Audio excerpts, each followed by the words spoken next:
Hey, hard rockers, heavy metalers, YouTubers, guitar aficionados. Hey, haven't made a video in a long time. I just made a video. I kind of trashed it. Didn't turn out the way I liked. But first of all, I wanted to talk about these. Just got this about 3 to 5 days ago. Hard to determine in quarantine time. Maybe Friday, maybe Wednesday. Wednesday sounds about right, yeah.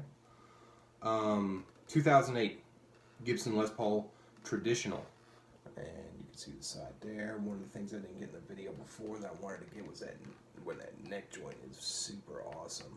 It's kind of smaller. I got the profiles. The reason why I'm making this, I'm going to read some of the profile, the custom stuff, whatever.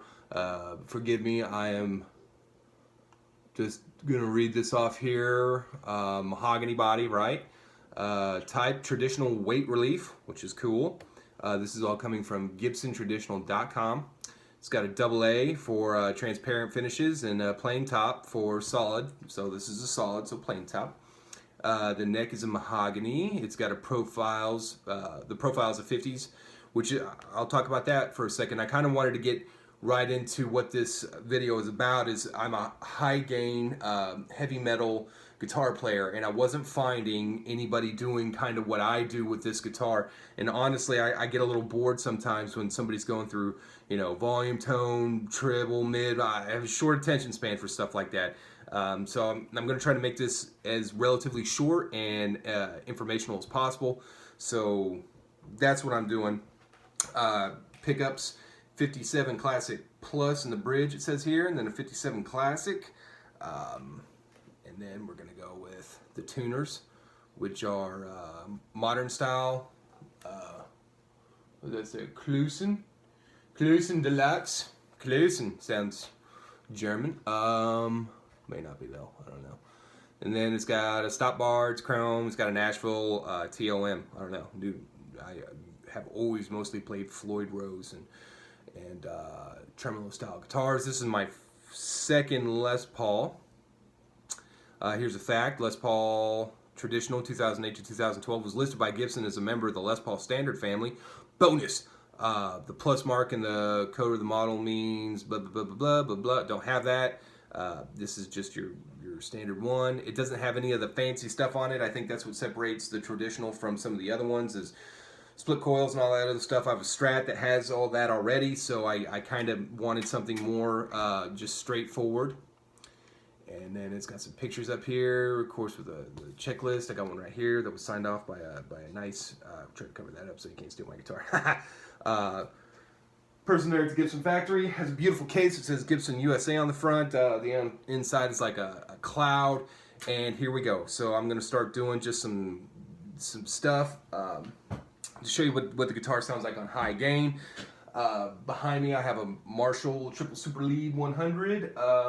In the front of it I got a digital delay, kind of help, you know, make it sound a little cooler. I got a EVH 5150 Overdrive MXR, and then I got the vintage tube screamer sitting there that I'm real proud of. So I should just be able to kick this thing on here and we should have sound when you turn the volume on. All right, so I'm gonna go through. This is what you know, the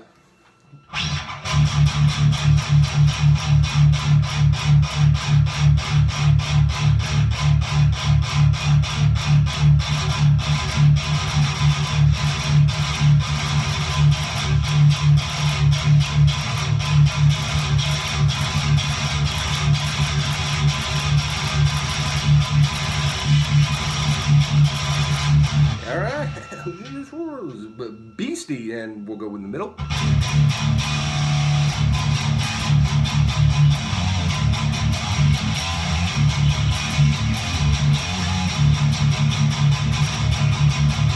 Really like the middle.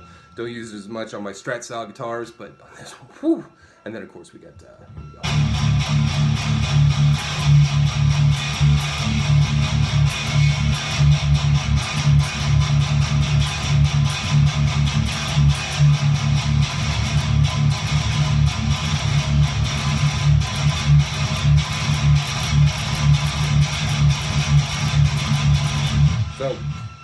really heavy.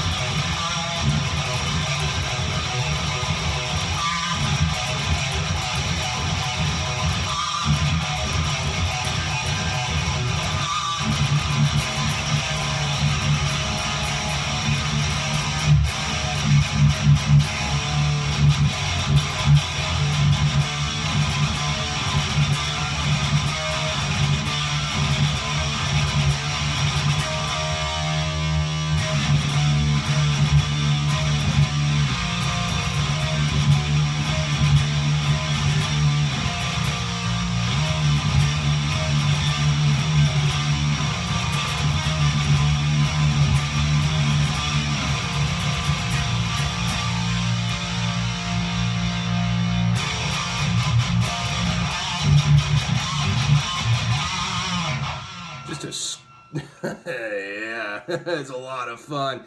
Just a screamy, brutal guitar, fits all your needs. From going from your Merle Haggard country classic to you know, your Slash, your hard rock, and now it's a proven metal whooping stick. I mean, I'm in love with it. It took me a long time. I did own an Epiphone Les Paul Standard when I was a very young man. However, that guitar met a tragic fate.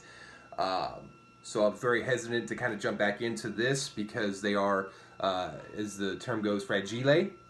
I just don't leave it sitting around anywhere. It goes right back in the case when I'm done playing with it because they are notorious for the headstock. You know, so that's not what happened to mine originally, but something like that happened. Excuse me. So I also did have a strap. This is a Levy strap. I got it at a yard sale for like $5. I was super happy to buy it, but already had it kind of try to jump out of my hands. So I recommend when you're playing your investment guitars here, you know, you invest in strap locks. I kind of love hate strap locks because they kind of disconnect you from the guitar. If anybody knows what I'm talking about, you got a space of metal between you and then, you know, the resonance and the sustain of the guitar. So, you know, the inventor and me may try to come up with something a little better. However, there are, you know, some good guitar straps out there that have smaller tolerances, especially when they're new. So, beautiful, love it, craftsmanship, great. You read in some places that this guitar came plucked. Can't confirm that. Maybe it did, maybe it didn't. I mean, the rumors are abound on some of the forums. So whether it did or didn't, the setup that I got it in is perfect. I mean, the intonation is great. Does exactly what I needed to do. A lot of ringing and stuff. Like I said, I've kind of redone my pedal board.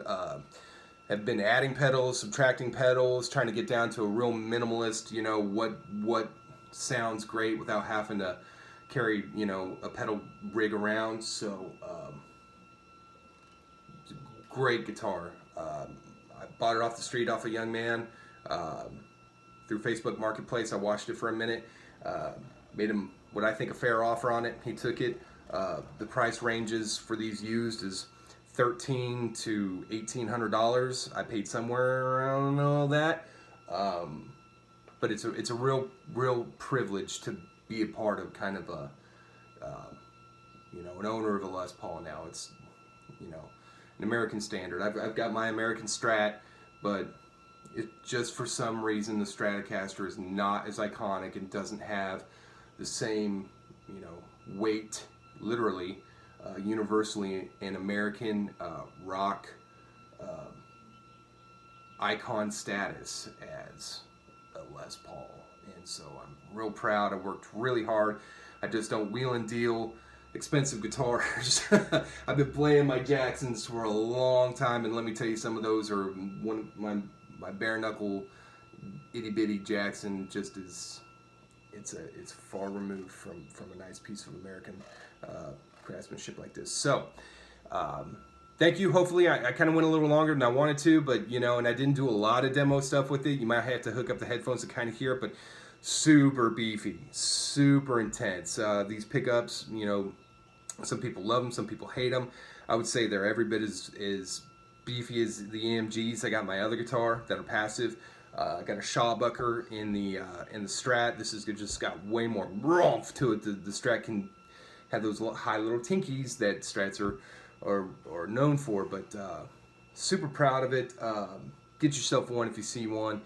You won't be disappointed. I'm not disappointed. And kind of hopefully maybe this little video will help somebody to say, hey, I'm a high gain player. You know, what does a Les Paul this year sound like? Of course, it's subjective. Yours is going to sound completely different than mine. But like some of the rock gods have taught us, you know, tone is in your fingers. So, you know, and your pedals or whatever. But thank you, and thank you for your time. Have a rocking day. Rock!